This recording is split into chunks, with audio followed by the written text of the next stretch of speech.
హల్లెలూయా. ఎవరికి వారు కొన్ని క్షణాలు. సర్వోన్నతుడా మా తండ్రి, నీకు వందనాలను చెల్లిస్తున్నాం. నీ మహాకృపను బట్టి నీకు స్తోత్రాలు. నువ్వు నమ్మదగిన దేవుడవు ప్రభా, మాట్లాడే దేవుడవు, జీవించే దేవుడవు, చలించే దేవుడవు, ఈ రోజు ఈ క్షణం వరకు సజీవుడైన దేవుడవు కనుక నేను నిన్ను స్తుతిస్తున్నాం. సజీవులమైన మేము ఇంకను నిలిచి ఉండుటకు కారణం మీరే తండ్రి. మీ ఆత్మకు అప్పగించుకుంటున్నాం తండ్రి ప్రభా. సంఘము నీది, ప్రజలు నీ వారు, మేము మీ సేవకులం. సంఘముతో మీరు మాట్లాడే దేవుడవు. సంఘం ఎడల ఒక ఉన్నతమైన ప్రణాళిక కలిగి ఉండి సంఘాన్ని పరిశుద్ధాత్మ ద్వారా నడిపిస్తూ పరిశుద్ధాత్మ కార్యాలు సంఘంలో జరిగిస్తూ మీరెంతగానో సంఘం ఎడల మీరు చేస్తున్న గొప్ప గొప్ప అద్భుతాల కొరకై నీకు వందనాలు. ప్రియా పరిశుద్ధాత్మ దేవ, మీరు నేను కలిసి మరోసారి పరిచర్య చేసే గొప్ప అవకాశం మీరు ఇచ్చినందుకు వందనాలు. నిరాశురాలను నీ ఎదుట నిలబడి ఉన్నాను తండ్రి. నాతో మా అందరితో కూడా మీరు మాట్లాడి మహిమ పొందమని యేసుక్రీస్తు శక్తి గల నామములో యొక్క ప్రార్థన సమర్పిస్తున్నాము తండ్రి. ఆమేన్. హల్లెలూయా, హల్లెలూయా. రెండు చేతులు ఎత్తి చెప్తారా? హల్లెలూయా, హల్లెలూయా. నిద్ర వచ్చిన వాళ్ళందరూ ఒకసారి గట్టిగా స్తోత్రాలు చెల్లిస్తారా? అబ్బా, మీరందరూ ఇక్కడ ఉన్నారు. దేవుడికి మహిమ కలుగును గాక. ఆమేన్. సరే, మంచిది. ఆదికాండం 12వ అధ్యాయం 1-2 వచనాలు ఎవరైనా చూడకుండా చదవగలరా? యెహోవా నీవు లేచి నీ దేశం నుండి నీ బంధువుల యొద్ద నుండి నీ తండ్రి ఇంట నుండి బయలుదేరి నేను నీకు చూపించు దేశంలోకి వెళ్ళుము. చదవమ్మా. నిన్ను గొప్ప జనముగా చేసి నిన్ను ఆశీర్వదించి నీ నామమును గొప్ప చేయుదును. నీవు ఆశీర్వాదముగా నుందువు. నిన్ను ఆశీర్వదించు వారిని ఆశీర్వదించెదను. చాలు. హల్లెలూయా. దేవుడు ఇటు అవకాశాన్ని ఇచ్చినందుకు దేవునికి వందనాలు. అలాగే సేవకులకు కూడా నా యొక్క హృదయపూర్వక వందనాలు. కూడి వచ్చిన మీ అందరికి వందనాలు. ఈరోజు దేవుడు మనతో మాట్లాడే అంశం ఏంటంటే, మీరు అందరికీ కావాల్సింది ఎందుకు, మీరు దుబాయ్ ఎందుకు వచ్చారు, లేకపోతే మీకు ఏం కావాలని అడిగితే ఒక 100 మందికి మేము ప్రార్థన చేస్తే వాళ్ళు అడిగేది ఒకే ఒకటి, ఆశీర్వాదం కోసం కదా. ఎంతమందికి ఆశీర్వాదం కావాలి? చేయెత్తుతారు. కొంతమంది 2 చేతులు అంటే పుష్కలంగా కావాలని, ఎక్కువగా కావాలని కదా. నేను అసలు ఆశీర్వాదం కోసం నేను ఎప్పుడూ చెప్పలేదండి. మొన్న ఇండియా వెళ్ళినప్పుడు కూడా ఈ వాక్యాన్ని నేను పంచుకున్నాను. నిజంగా ఆశీర్వాదం కావాలంటే ఇది చేయాలి, అది చేయాలని అంటారు. ఈరోజు ఏం చేయాలో నేను చెప్పను. ఆశీర్వాదం కావాలంటే ఏది విడిచిపెడితే ఆశీర్వాదం వస్తుంది. హల్లెలూయా. కొన్ని విడిచిపెడితేనే ఆశీర్వాదం. ఎంతమందికి ఇప్పుడు ఆశీర్వాదం కావాలి? చేయొద్దండి. చాలా తగ్గిపోయింది. కొంచెం ఆలోచన చేసుకుంటూ ఇంకేం చెప్తారండి. సరే, మంచిది. మొట్టమొదటిగా విడిచిపెడితేనే ఆశీర్వాదం. మీరు ఏదైనా టైటిల్ రాసుకుంటే విడిచిపెడితేనే ఆశీర్వాదం. హల్లెలూయా, హల్లెలూయా, హల్లెలూయా. ఆదికాండం 12వ అధ్యాయం అందరి బైబిల్లో ఉందా అండి? ఉందా? దేవునికి స్తోత్రం. మొట్టమొదటిగా ఏది విడిచిపెడితే ఆశీర్వాదము అని అంటే హారాను విడిచిపెడితేనే ఆశీర్వాదం. చెప్తారా?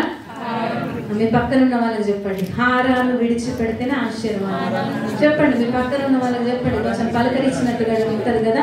చెప్పండి మీ పక్కన ఉన్న వారికి, హారాను విడిచిపెడితేనే ఆశీర్వాదం. సరే, ఒక మాట అడుగుతాను మిమ్మల్ని. అబ్రహాము ఆశీర్వదించబడ్డాడు కదా. ఎలాగ ఆశీర్వదించబడ్డాడు అబ్రహాం అంటే, అన్నింటిలో 13వ అధ్యాయంలో ఉంటది. ఆయన 13, 1, 2, 3 వచనాల్లో కూడా అన్నింటిలో ఆశీర్వదించాడట. సరే, అబ్రహామును ఆశీర్వదించడానికి కారణం ఏంటి అని అంటే, హారాను విడిచి రమ్మన్నాడు. మీరు 11వ అధ్యాయం లాస్ట్ వచనాలలో చదివితే హారాను మట్టుకు వచ్చి అక్కడ కాపురం ఉన్నాడు అని ఉంది. సరే, దేవుడు ఆశీర్వదించాలి అని అంటే ఎక్కడున్నా ఆశీర్వదించగలుగుతాడా లేడా? మళ్ళీ అడుగుతున్నాను, దేవుడు ఎక్కడున్నా ఆశీర్వదించగలుగుతాడా లేడా? కానీ ఎందుకు హారాన్ నుండి బయటికి రమ్మన్నాడు మరి? ఏంటి? హారాన్ని చెప్పింపబడ్డట్టు బైబిల్ ఎక్కడ లేదు. సరే, ఎందుకు వదిలిపెట్టమన్నాడు హారాన్ని? ఏమన్నా ఆలోచన ఉందా ఎవరికన్నా? హారానులో ఏముందట? విగ్రహారాధన. యెహోషువ గ్రంథం 24వ అధ్యాయం 2వ వచనం చదువుదా త్వరగా. అదే ఆదికాండం 11వ అధ్యాయం 27వ వచనంలో కూడా తెరాహు వంశావళి. తెరాహు ఏం చేసేవాడంటే నన్నారు గుడిలో పూజారిగా చేసేవాడు. అబ్రహాం కూడా విగ్రహాలు అమ్ముకొని బ్రతికేవాడు. యెహోషువ గ్రంథం 24:2 చదువుతారా?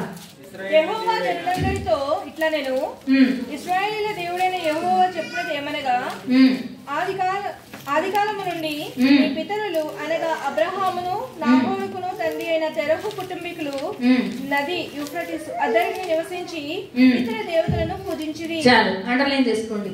వాళ్ళు ఏం చేశారట? నది అద్దరిని నివసించి ఇతర దేవతలను పూజించారు. సరే, ఈ రోజు మనం కూడా విగ్రహారాధన విడిచిపెడితేనే ఆశీర్వాదం. చెప్తారా? విగ్రహారాధన విడిచిపెడితేనే ఆశీర్వాదం. ఏం విగ్రహారాధన ఉంది మనలో? ఇప్పుడు చెప్పండి, ఇది బాగా పెద్ద ప్రశ్న. విగ్రహారాధన విడిచిపెడితేనే అబ్రహామును ఆశీర్వదిస్తానన్నాడు. అసలు అబ్రహామునే ఆ మాట అంటే మనకు అక్కర్లేదా అంటే ఆ మాట ఖచ్చితంగా అవసరమే. ఈ రోజు ఏంటి విగ్రహాలు? మై గాడ్, వెనకాల బాగా అప్డేట్ అయిన బ్రదర్స్ ఉన్నారు, మొబైల్ చూపిస్తా ఉన్నారు. దేవునికి స్తోత్రం, హల్లెలూయా. దేవుని కన్నా ఎక్కువగా ఏది ప్రేమించినా అది విగ్రహమే. సరే, దేవుని కన్నా ఎక్కువ ఏది ప్రేమిస్తున్నారు మీరు? మొబైల్ చెప్పారు. ఫస్ట్ పాయింట్ మొబైల్కే ఇద్దాం. అసలు మొబైల్ మర్చిపోతే మొన్న ఒక చిన్న పోస్ట్ చదివాను. పెద్ద ట్రక్ యాక్సిడెంట్ అయిందట. యాక్సిడెంట్ అయిపోయి పాపమాడంలో పడిపోయాడు. రెస్క్యూ టీం రాకముందే ఊర్లో ఉన్న ప్రజలు ఉంటారు కదా, పాపం వాళ్ళు సహాయం చేస్తూ ఉంటారు. ఆయన మొత్తానికి ఆ పోలీసు రెస్క్యూ టీం రాకముందే బయటికి లాగారు. వీడు ఏమంటున్నాడు, అయ్యో ఏమైంది అని మనం అడిగితే, సార్ నా మొబైల్ పడిపోయినందులో, సార్ నా మొబైల్ పడిపోయినందులో అన్నాడంట. హల్లెలూయా. ఇప్పుడు వీడికి ఏం కావాలా? ప్రాణం కన్నా ఎక్కువ ఫస్ట్ విగ్రహం. అది ఇంకా విగ్రహాలు చెప్పాలి మీరు. అబ్బా, చాలా అప్డేట్ అయిపోయారు. అయితే ధనాపేక్ష, ధనం అనేటువంటి విగ్రహం ఎంత ప్రాణమై ఇస్తారు కొంతమంది. అసలు ధనం పోతే ప్రాణమే పోయింది అనుకుంటారు. ఇంకా ఇంకా విగ్రహాలు ఉన్నాయి, చెప్పండి. కొంతమందికి తల్లిదండ్రులే అసలు బైబిల్ మాట లేకపోయినా సరే మా అమ్మ చెప్పింది, మా నాన్న చెప్పాడు, నేను అంతే అంటారు. ఇంకా కొంతమందికి భర్తలే విగ్రహాలు. మా ఆయన ప్రార్థనకి వెళ్ళొద్దు అన్నాడండి, ఇంక నేను ఎన్నో. కొంతమంది భార్యలు ఉంటారు, ఆ భార్యనే విగ్రహం. నా భార్య ఈ రోజు వెళ్ళొద్దు అన్నదండి, ఇంకంతే, భార్యే విగ్రహం. ఇంకా కొంతమందికి పిల్లలే విగ్రహాలు. హల్లెలూయా. చాలా సార్లు కనబడే వ్యాధి కన్నా కనబడనటువంటి వ్యాధి చాలా ప్రమాదకరమైంది. ఇందాక అయ్యగారు చెప్పారు కదా, లోపల హార్ట్ దగ్గర ఆ వాల్స్ బ్లాక్ ఉన్నాయో ఎలా ఉన్నాయో తెలియదు కాబట్టే కంగారు. అందుకే కనబడే రోగం, పైకి కనబడేటువంటి వ్యాధి చర్మానికి వచ్చిందనుకో తగ్గిపోతుందని ఒక సూచన ఉంటుంది. ఎంత పెద్ద దెబ్బ తగిలినా కానీ లోపల ఉంటే అవి ఏమైతున్నాయో మనకి తెలియదు. అందుకే కనబడే విగ్రహారాధన కన్నా కనబడనటువంటి విగ్రహారాధనే చాలా భయంకరమైనటువంటిది. కొంతమందికి భార్య, పిల్లలు, కుటుంబం, ఇంకా కొంతమందికి డ్యూటే దైవము. ఏంటండి? డ్యూటే దైవము. మీ అందరిలో 25th లేకపోతే 31st డిసెంబర్ 31st రోజు ఎంతమంది ఈ సంవత్సరం చర్చికి రాకుండా ఉన్నారంటే ఓ 150 మందిలో 2-3 చేతులు ఎత్తాయి అంతే. ఈ సంవత్సరం అసలు ఆరాధన బాగలేదు. సరే, ఎంతమంది డ్యూటీకి మానకుండా వెళ్ళారంటే 98 మంది చేతులు. ఇప్పుడు మీకు ఏది వర్షిప్ చేస్తున్నారు మీరు? మీకే, మీ ప్రాణంలోకి మీరే ఉత్తరవాదులు. అందుకే ఇక్కడ అంటున్నాడు, అబ్రహాము ఆశీర్వదించబడడానికి కారణం ఏంటో తెలుసా? విగ్రహం విడిచిపెడితేనే ఆశీర్వాదం. ఈరోజు మనలో ఉన్నటువంటి విగ్రహాలను విడిచిపెట్టాలి. మనలో ఉన్నటువంటి విగ్రహాలకు మనం దూరంగా ఉంటేనే అబ్రహామును ఆశీర్వదించిన దేవుడు మనల్ని కూడా ఆశీర్వదిస్తాడు. ఈ ప్రసంగం కాకుండా మీకు ఆశీర్వాదం కావాలంటే మీరు దేవునికి ఇవ్వండి అన్నాడు అనుకోండి. నాకు రాత్రి దేవుడు కల్లో కనబడి చెప్పాడు, ఎంతమంది అయితే ఈ నెలలో దశంభాగము లేక కానుక ఒక 1000 ధరమ్స్ ఇస్తారు, దేవుడు వాళ్ళని ఆశీర్వదిస్తాడని నేను ప్రకటన చేశాను అనుకోండి, ఎంతమంది ఇస్తారు? బ్యాంక్ బ్యాలెన్స్ ఫుల్ గా పెరిగిపోతుంది.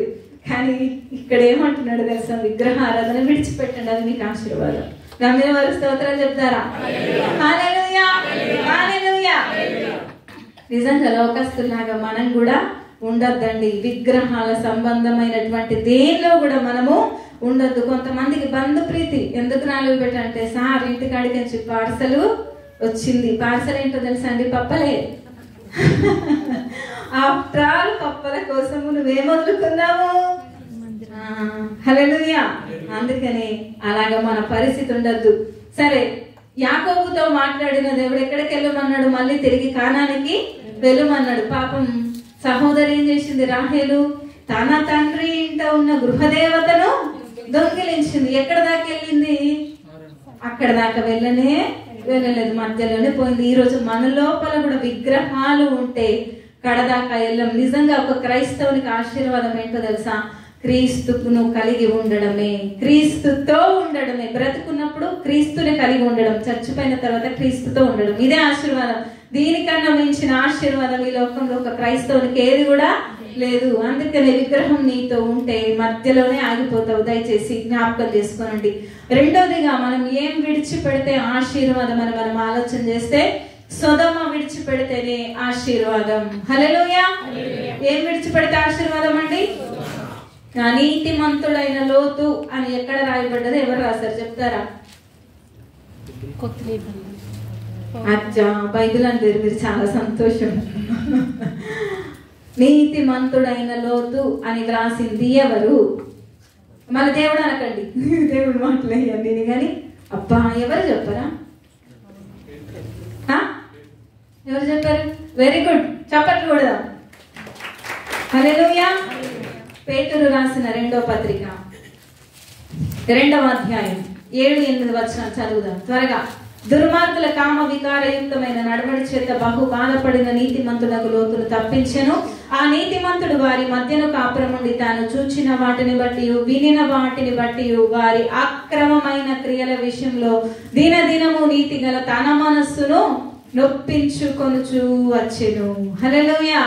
ఈరోజు ఏది విడిచిపెడితే ఆశీర్వాదం అని అంటే, ఆ యొక్క సొదొమను విడిచిపెడితేనే ఆశీర్వాదం. సొదొమలో ఏముంది? వ్యభిచారం. ఇంకా అక్కడ రాస్తున్నాడు అక్రమమైన క్రియల విషయము. హల్లెలూయా. సొదొమలో ఉన్నదంతా ఏంటండి? అక్రమమే. అక్రమం అంటే ఏంటి? క్రమం కాని ప్రతిదీ కూడా అక్రమమే. ఇండియాలో పరిస్థితి చూస్తే దుబాయ్లో ఉన్న మనమే ధన్యులం. అందరికి దూరం ఉన్న దేవుడి దగ్గరగా ఉన్నాం.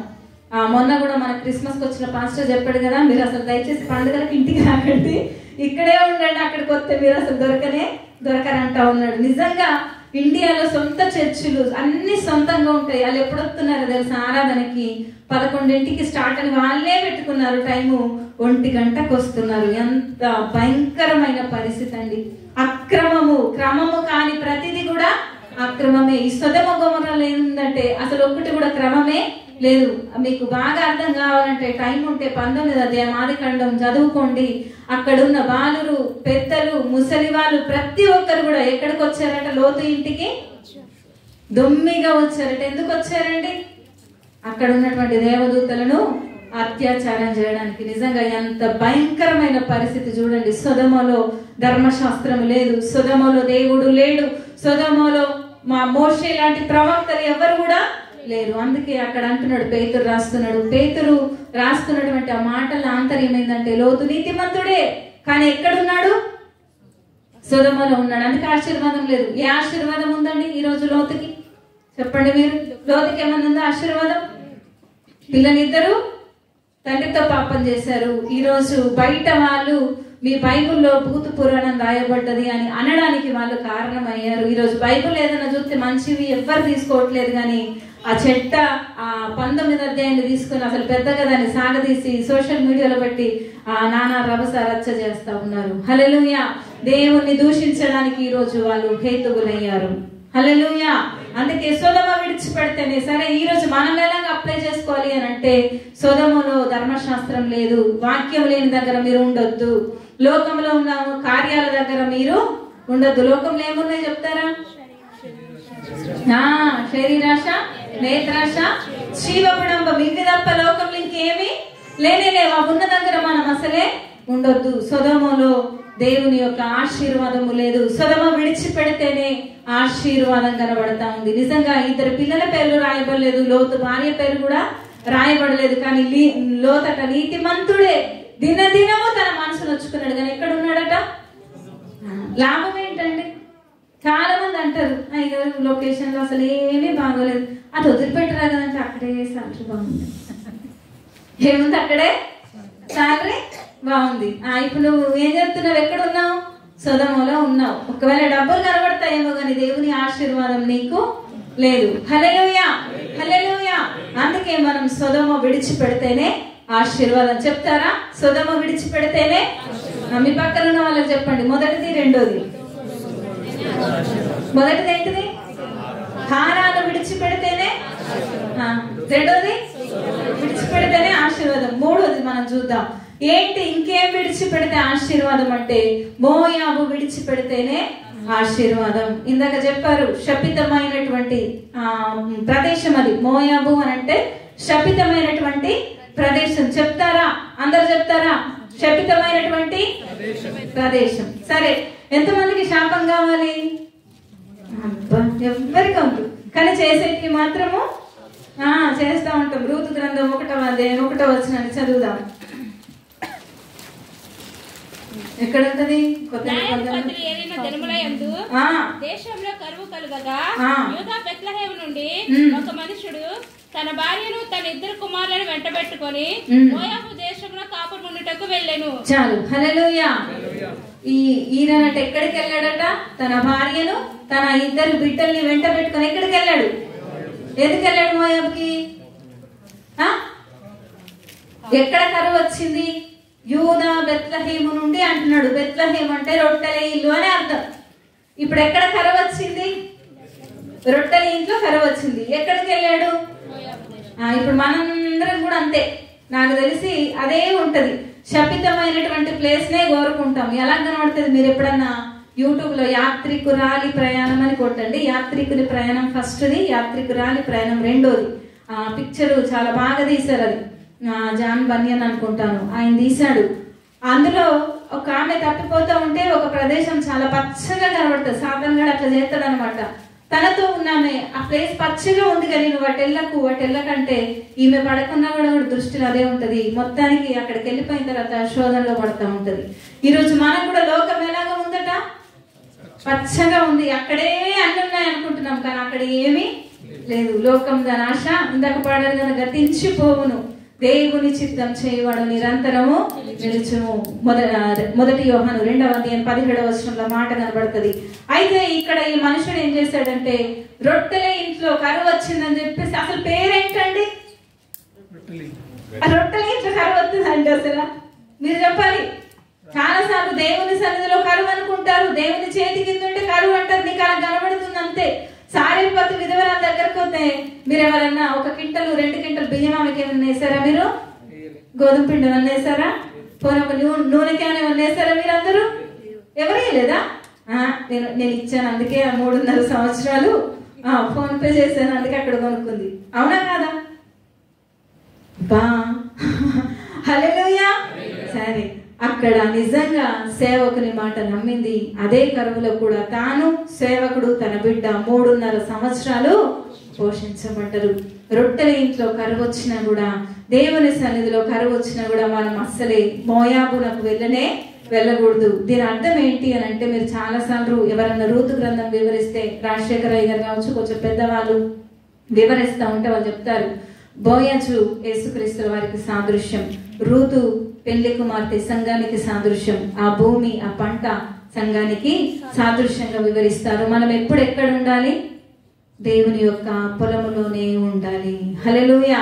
ఎక్కడ ఉండాలి? దేవుని యొక్క పొలములోనే ఉండాలి. ఒకవేళ దేవుని పొలంలో ఉండకుండా మీరు ఎక్కడికో వెళ్ళిపోయి ప్రభువా నాకు ఆశీర్వాదం కావాలంటే అది చాలా అసహజమైనటువంటి పద్ధతి. అందుకని దేవుని సంఘంలో నాటబడాలి, దేవుని సంఘంలో స్థిరంగా ఉండాలి. నీతిమంతుల కలుగు ఆపదలు అనేకములు. నువ్వు బాగా నడుస్తున్న వాక్యానుసారంగా ఉంటా ఉంటే నీకు కష్టాలు కన్నీళ్లు ఖచ్చితంగా వస్తాయి. కానీ నువ్వేం చేయాలి? అప్పుడు దేవుని సన్నిధిలోనే ఉండాలి, దేవుని కొరకే నిలబడాలి. మోషేకు ఎన్ని రకాల బాధలు అంటే చెప్తారా? 14వ అధ్యాయంలో ఏమంటాడు? మమ్మల్ని ఇందుకే తీసుకొని వచ్చావా, ఇంకా అయిపోయింది మా పని, మేము మళ్ళీ తిరిగి అక్కడికి వెళ్ళిపోతాం అంటాడు. ముందే ఉంది పోని ప్రార్థన చేస్తే దేవుడు ఏమంటున్నాడు? అదే సాగిపోంటున్నాడు ఎక్కడన్నా విచిత్రం కదా అండి, సాగిపోంటే ఎక్కడికి సాగిపోయేది? మీరు అంటారో లేదో నన్ను అంటే ఏంటి ఎక్కడికి సాగిపోయేది అంటారు, వెనకాల ఉన్నారు ముందటి నుండి ఎక్కడికి అంటారు. కానీ నిజంగా దేవుడు చూడండి సాగిపోంటున్నాడు. సంఘముతో ఉంటే దేవుడు మనల్ని ఖచ్చితంగా ముందుకు నడిపిస్తారు. నమ్మిన వారు స్తోత్రాలు చెప్తారా? హల్లెలూయా. అదే 1వ అధ్యాయం 6వ వచనం రూతు గ్రంథంలో మనం చూస్తే అక్కడ యెహోవా తన జనులను దర్శించనని మోయాబు దేశంలో వినేను గనుక మోయాబు దేశమును విడిచి వెళ్ళుటకే ఆమె కోడళ్లను ప్రయాణమైరి. చాలు. హల్లెలూయా. ఎప్పుడైతే మోయాబు దేశంలో శపితమైనటువంటి ప్రదేశంలో ఆ యొక్క నయోమి కావచ్చు, రూతు కావచ్చు, ఎప్పుడైతే తన ప్రజలను దర్శించాడని విన్నారో మళ్ళీ తిరిగి వెళ్ళారు. ఈరోజు యేసుక్రీస్తు యొక్క వంశావళిలో రూతు యొక్క పేరు రాయబడ్డది. మీరు ఆలోచన చేయండి, శపితమైనటువంటి ప్రదేశంలో ఉండే ప్రభువా నన్ను ఆశీర్వదించు, నేను అసలు ఆశీర్వదించాడు. దేవుని సన్నిధిలోకి, దేవుని సంఘములోకి వచ్చి నువ్వు నాటబడితేనే దేవుడు నీకు ఆశీర్వాదాన్ని ఇస్తాడు. ఇంకా మనం చూస్తే 4వదిగా ఏం చేస్తే మనల్ని ఆశీర్వదిస్తాడు అని అంటే, ఏం విడిచిపెడితే ఆశీర్వదిస్తాడు అంటే పద్దనరామును విడిచిపెడితేనే ఆశీర్వాదం. చెప్తారా? పద్దనరాము ఎక్కడ ఉంటది? నీ మౌనం నశించును గాక. 28వ అధ్యాయం మొదటి 2 వచనాలు చదువుదాం. ఇస్సాకు యాకోబును పిలిపించి కనాను కుమార్తెలో యువతలు వివాహం చేసుకొనకూడదు, నీవు లేచి పద్దనరాములో నున్న అండర్లైన్ చేసుకోండి, నీ తల్లికి తండ్రి అయిన బెతూయేలు ఇంటికి వెళ్ళి అక్కడ నీ తల్లి సహోదరుడు లాబాను కుమార్తెలలో ఒకదానిని వివాహము చేయమని అతనికి ఆజ్ఞాపించింది ఆమె. హల్లెలూయా. పద్దనరాములో ఆశీర్వాదము లేదు. ఎందుకు లేదంటే పద్దనరాములో ఎవరామె? ఆయన లాబాను ఎవరు? రిబ్కా కన్నా యాకోబుకి ఏమవుతాడు? మేనమామ. మన భాషలో చెప్పుకుందాం, ఎవరు? మేనమామ. మరి మేనమామ దగ్గర ఆశీర్వాదం ఉండదండి? ఆంధ్రాలో అయితే చాలా ఖచ్చితంగా ఒకవేళ పెళ్లి అయ్యే ఈ అబ్బాయిని నా కొడుక్కి చేసుకుంటాను అనుకుంటా, మర్యాదలు ఎలా ఉంటాయి?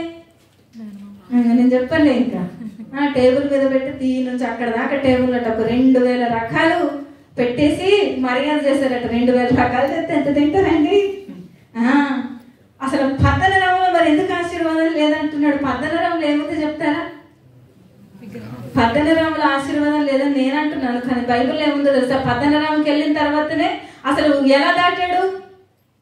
చేతి కర్రతో మాత్రమే నేను దాటేనా అంటాడు కదా. మరి వచ్చేటప్పుడు ఎలా వచ్చాడు? అబ్బా అసలు మామూలుగా లేదు. ఎంతమంది? 4. ఎవరు? ఎంతమంది? 4 భార్యలు ఉన్నారు. స్తోత్రాలు చెప్తాం. మీరు చాలా మంది అడిగితే ఏమంటారు తెలుసా? బాబోయ్ ఒక్క భార్యకే ఇంకా అసలు మొత్తం వారి కాడ నుంచి ప్రకటన గ్రంథం చూపించేస్తుంది, అసలు 4 చేసుకుంటే ఇంకా నా బతుకు అయిపోయినట్టే అంటారా లేదా? హల్లెలూయా. సరే, ఈయనకు పద్దనరాముల ఆశీర్వాదం ఉందని నేను అంటాను, కానీ బైబిల్ చెప్తుంది పద్దనరాముల ఆశీర్వాదం లేదు. సరే, 4 భార్యలు. ఎంతమంది పిల్లలు? ఇంకొక ఏం చేశారు? 12+1 12 మంది పిల్లలు. ఆ మగ పిల్లలు, ఒక పాప దీనా. సరే, అది అయిపోయింది. ఎన్ని సంవత్సరాలు కొలువు చేశాడు యాకోబు? 28, 14, 1, 20 రైట్ ఆన్సర్. 14 సంవత్సరాలు ఇద్దరి కోసం చేశాడు. 7+7 ఆస్తి సంపాదించుకోవడానికి 6 సంవత్సరాలు చేశాడు. అంత 6 సంవత్సరాలు చేస్తే ఎంతగానో ఆశీర్వదించాడట. మీరు మొత్తం చదవండి. 32వ వచనంలో నా చేతి కర్రతో మాత్రమే ఈ యోర్దానును దాటి తిని ఇప్పుడు నేను 2 గుంపులు అయి తిని. హల్లెలూయా. సరే, ఇదంతా ఆశీర్వాదమా కాదా? ఒక ఆయన జనవరి 1వ తారీఖు లేసి సాక్ష్యాలు చెప్తారు కదా, 31st ప్రాణాలు 1వ తారీఖు చెప్తారు కదా. ఆయన సాక్ష్యం చెప్పాడు, దేవుని కృప వలన నేను 1,00,000 రూపాయల బంగారం కొనుక్కుంటుని అన్నాడు. అనగానే ప్రజలందరూ అసలు మామూలుగా సంపట్లేదు, అది పాప మీద పేదోళ్ళు 1,00,000 రూపాయలు సంపద నిజంగా దేవుడు ఆశీర్వదించాడు. నిజంగా ఆశీర్వాదం ఏనండి అది? అబ్బా మీ మౌనం నశించును గాక.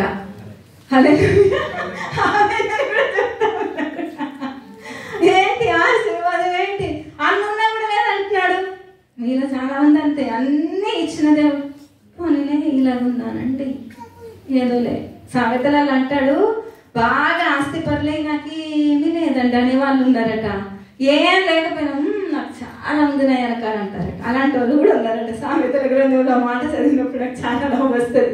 కొంతమంది అన్నీ ఉంటాయి, ఏదోలేండి మీలా కాదు కానీ ఏదో మాదిరిగా ఉన్నారు అంటారా లేదు? హల్లెలూయా. పద్దనరాముకు చేతి కర్రతో వెళ్ళాడు. 4 ఫ్యామిలీస్ ఉన్నాయి, 12 మందిని ప్లస్ 1 13 మంది పిల్లల్ని జడ్జ్ చేసుకున్నాడు. దేవుడు ఇచ్చాడు. గొర్రెలు, గొడ్లు, గోజలు, మేకలు, మందలు, అసలు మామూలుగా లేదు ఆయన సీన్. కానీ మళ్ళీ ఏమంటున్నాడు? 32వ అధ్యాయం 27వ వచనాన్ని చదువుదాం. 26వ వచనం, 26. ఆయన తెల్లవారుచున్నది గనక నన్ను పోనిమ్మనగా అతడు, నీవు నన్ను చదవండి, బైబిల్ తీసుకొని చదవండి. అబ్బా మరి ఇంకేం కావాలా? బెంచ్ కార్ ఒకటి ఆర్డర్ చేద్దాం. పోండి, ఎవరైనా ఆన్లైన్లో ఆర్డర్ చేసే వాళ్ళు ఉంటే బెంచ్ కాడుకు ఆర్డర్ పెడదాం. అదేనా ఆయన బాధ? మళ్ళీ ఎందుకు అడుగుతున్నాడు ఆశీర్వాదం? నిజంగా పద్దనరాములో పనుంది కానీ ప్రార్థన లేదు. పద్దనరాములో అన్నీ ఉన్నాయి కానీ ఆశీర్వాదం లేదు. పద్దనరాములో దేవుడు ఉన్నాడు, దేవుడు లేడు కానీ ఆయనకు సమస్తం కూడా సమకూర్చాడు. పద్దనరాములో డబ్బు ఉంది కానీ దేవుడు అసలే లేడు. హల్లెలూయా. అసలు యాకోబుకు పద్దనరాము వెళ్ళి పాలేతనం చేసే ఏదైనా అవసరం ఉందంటారా? ఇందాక చదివాం కదా, అబ్రహామును దేవుడు అన్నింటిలో ఆశీర్వదించబడ్డాడు. అబ్రహాం యొక్క మనవడెవరు? యాకోబు కదా. ఇప్పుడు తాత ఆస్తి ఎవరికి? మనవడికి వస్తుందా రాదా? మరి పాలేతనం చేసే పని అవసరం ఉందంటారా? మరి పాపం ఈయన పోయి ఏం చేశాడట? అందుకే పద్దనరాములో ఆశీర్వాదం లేదు. మళ్ళీ ఎబ్బోకు రేవు దగ్గర అడుగుతున్నాడు, ప్రభువా నీవు నన్ను ఆశీర్వదించితేనే. కానీ ఈరోజు మీరు కూడా మీకు అన్నీ ఉన్నాయేమో, ఆస్తుంది, అంతస్తుంది, భార్య, పిల్లలు, మంచి అందము, మంచి డబ్బు ఉందేమో, కానీ దేవుని యొక్క ఆశీర్వాదం ఏంటో తెలుసా? దేవునితో ఉండడం. నీవు నన్ను ఆశీర్వదిస్తేనే తప్ప నేను నిన్ను విడిచిపెట్టను. అందుకే పద్దనరామును విడిచిపెడితేనే ఆశీర్వాదం. నమ్మిన వారు గట్టిగా చప్పట్లు కొడతారా? హల్లెలూయా. మొట్టమొదటిగా హారాన్ని విడిచిపెడితేనే ఆశీర్వాదం. రెండోది సొదొమ విడిచిపెడితేనే ఆశీర్వాదం. మూడోది మోయాబు విడిచిపెడితేనే ఆశీర్వాదం. నాలుగవది పద్దనరాము విడిచిపెడితేనే ఆశీర్వాదం. ఐదవది చూద్దాం, ఏం విడిచిపెడితే ఆశీర్వాదం అంటే పందులు విడిచిపెడితేనే ఆశీర్వాదం. మీ పక్కన ఉన్నది చెప్పండి. కొంచెం కష్టంగా ఉంది కదా, పందులు అనే మాటకి చాలా కష్టంగా ఉంది. చెప్పండి, పందులు విడిచిపెడితేనే. చెప్పండి, గట్టిగా చెప్పండి. నయనకాల వారు పందులు విడిచిపెడితేనే. ఏంటి పందులు ఎవరు విడిచిపెట్టారు? తప్పిపోయిన కుమారుడు. లూకాసు వార్త 15వ అధ్యాయంలో అదంతా ఉంటుంది. అది అంతా చదివి నేను వర్ణించను గాని, పందులు విడిచిపెడితేనే ఆశీర్వాదం. పంది దేనికి సాదృశ్యం అంటే అపవిత్రమైన దానికి సాదృశ్యం. పంది దేనికి సాదృశ్యం అంటే పాపానికి సాదృశ్యం. పంది దేనికి సాదృశ్యం అని అంటే చీకటికి, లేకపోతే దేవుని యొక్క సన్నిధికి దూరం అయ్యే ప్రతి పాపం కూడా పందికి సాదృశ్యం. సరే, పందులు విడిచిపెడితే ఆశీర్వాదం. తప్పిపోయిన కుమారుడు ఎప్పుడు వచ్చాడట? అదే లూకాసు వార్త 15వ అధ్యాయం 17వ వచనంలో, అయితే బుద్ధి వచ్చినప్పుడు వాడు, నా తండ్రి యొద్ద ఎంతో మంది కూలి వాళ్ళకి అన్నం సమృద్ధిగా ఉంది, నేనైతే ఇక్కడ ఆకలికి చచ్చిపోవచ్చున్నాను. నేను లేచి నా తండ్రి యొద్దకు వెళ్ళి, తండ్రి, నేను పరలోకమునకు విరోధముగాను నీ ఎదుటను పాపము చేసి తిని. హల్లెలూయా. పందులు విడిచిపెడితే ఆశీర్వాదం అన్నాడు కదా. ఈరోజు అపవిత్రమైనది ఏముందంటారు మనలో? చెప్తారా? గలతీ, ఎఫెసీ వాటన్నిట్లలో విసర్జించవలసినవి చాలా ఉన్నాయి. అదంతా నేను చెప్పను కానీ మీకు దోచినవి చెప్పండి. ఏమున్నాయి మీలో? దేవునికి ఆయాసకరమైనది. కీర్తనకారుడు ప్రార్థన చేస్తాడు, ప్రభువా నీకు ఆయాసకరమైన ప్రతిదీ నాలో నుండి తీసివేయు, నన్ను బాగా పరీక్షించు, నన్ను బాగా పరిశీలించు అంటాడు కదా. ఏంటి ఈరోజు మన లోపల దేవునికి ఆయాసకరమైనది ఏమున్నాయి చెప్తారా? బూతులు. ఇదే నోటితో బూతులు, ఇదే నోటితో ప్రార్థన. కొంతమంది అయితే ఇటు గలీజ్ మాటలు తిట్టేస్తారు, స్తోత్రం స్తోత్రం స్తోత్రం ప్రభు అంటారు. అబ్బా ఎంత భక్తో. హల్లెలూయా. ఇంకేమున్నాయి చెప్తారా? చెడ్డ చూపులు, మోహపు చూపు, అపవిత్రత, కాముకత్వం, విగ్రహారాధన, ఇంకా దురాలోచనలు. సంఘంలో ఎవరన్నా కొంచెం ఆశీర్వదించబడి హెచ్చుతున్నారు అనుకోండి, అలాగండి చాలా బాగుందండి అంటారు. లోపల నాకంటే వెనకాల వచ్చేసి నాకన్నా ముందుగా బంగారాలన్నీ కొనేసుకుంటాం.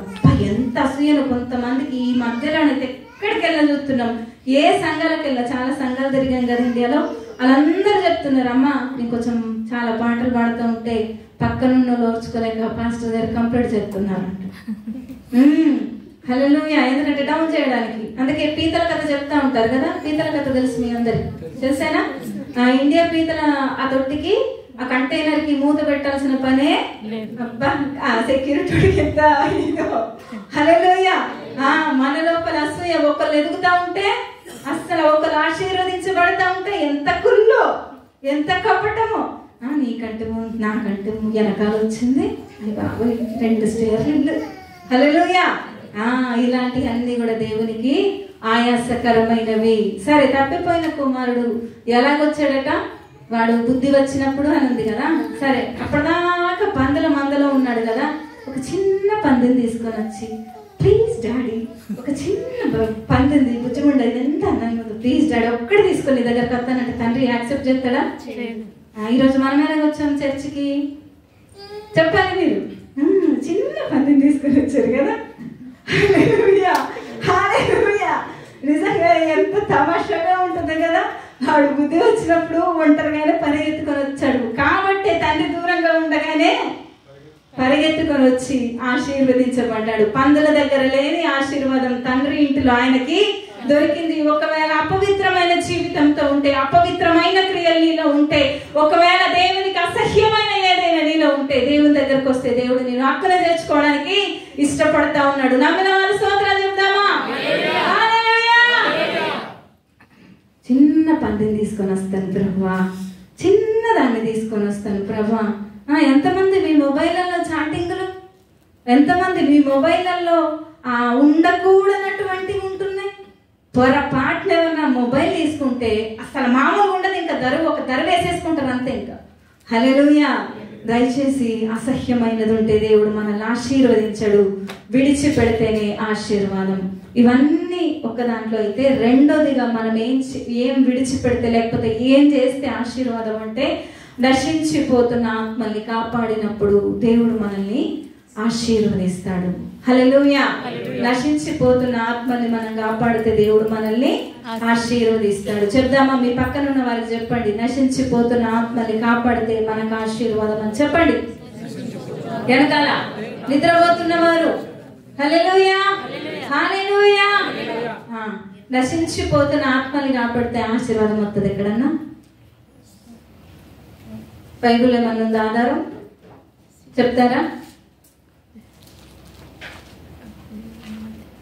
ఆది కాండంలో చూపిస్తాను నేను. ఎవరన్నా చెప్తారా? ఆది కాండం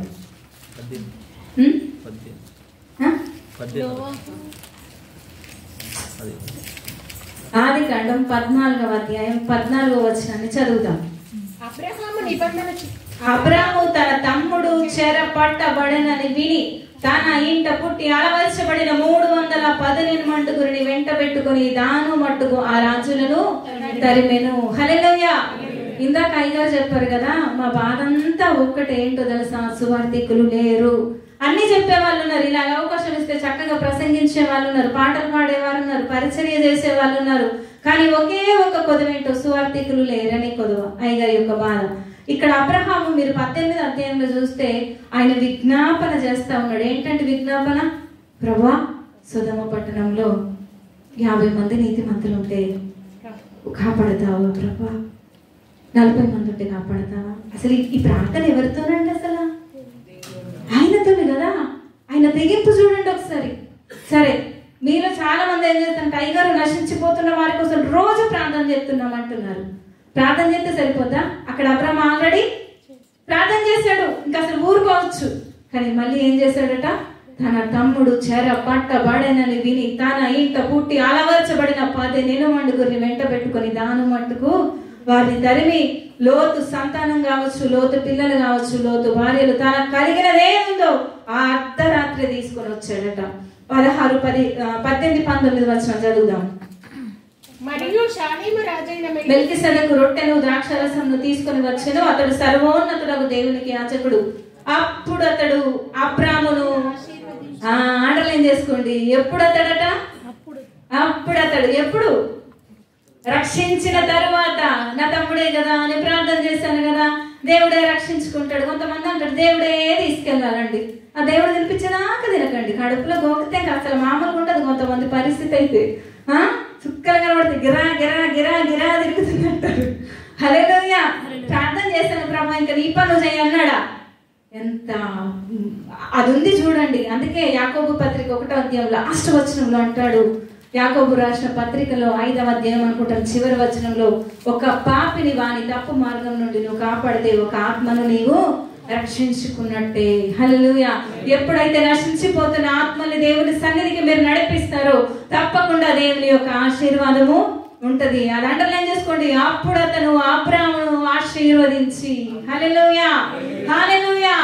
దేవుడి చేత మీరు ఆశీర్వదించబడాలి అని అంటే తప్పిపోయిన వారిని, లేకపోతే దేవునికి దూరం అవుతున్న వారిని, దేవుడే ఎరగని వారిని మనం ఏం చేయాలి? దేవుని సన్నిధికి నడిపించాలి. అట్టి మనసు దేవుడు మనందరికీ దయచేయుగాక. ఇప్పుడు సోమరితనం ఎలాగుందంటే నేను రావడమే బతకం. అసలు నన్నే అందరిని అడుగుతాడు అయ్యగారు, నన్ను ఎప్పుడు అడగలేదు. హల్లెలూయా.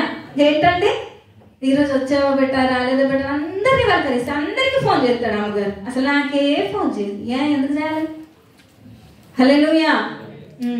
అలాగా మనం ఏం చేయాలంటే నశించిపోతున్నటువంటి ఆత్మల్ని రక్షించినప్పుడు దేవుడు మనల్ని ఆశీర్వదిస్తాడు. ఎంతమందికి భారం ఉందో తెలియదు. పరలోకం నుండి భూమి మీదకి యేసు ప్రభుల వారు తప్పిపోతున్న మనల్ని 53 యెషయా గ్రంథంలో అంటాడు, ఏకంగా తప్పిపోతున్న మనల్ని రక్షించడానికి ఆయన కలువరి శిలువలో బలి అయ్యాడు. ఈ రోజు తప్పిపోయిన మనలందరినీ, తప్పిపోయిన కుమారుడు ఎక్కడో ఉన్నటువంటి ఆయన మనలాగా వస్తే దేవుడు మనల్ని కూడా ఆశీర్వదించి ఈ సంఘంలో, జీవము గల దేవుని సంఘంలో మనల్ని ఉంచాడు. ఈ రోజు తప్పిపోతున్న మీ బంధువులు, లేకపోతే మీ యొక్క రూములో ఉన్నటువంటి వారు, మీ చుట్టూ ఉన్నటువంటి వారు, నాకేంలానే మనస్తత్వం ఎంత మందిలో లేదు. నేనైతే బాగున్నాను, ఆడపితే వచ్చాడు, లేకపోతే సత్తే సచ్చాడు. ఇంకా హల్లెలూయా. చాలా మంది మనసు ఉంటది.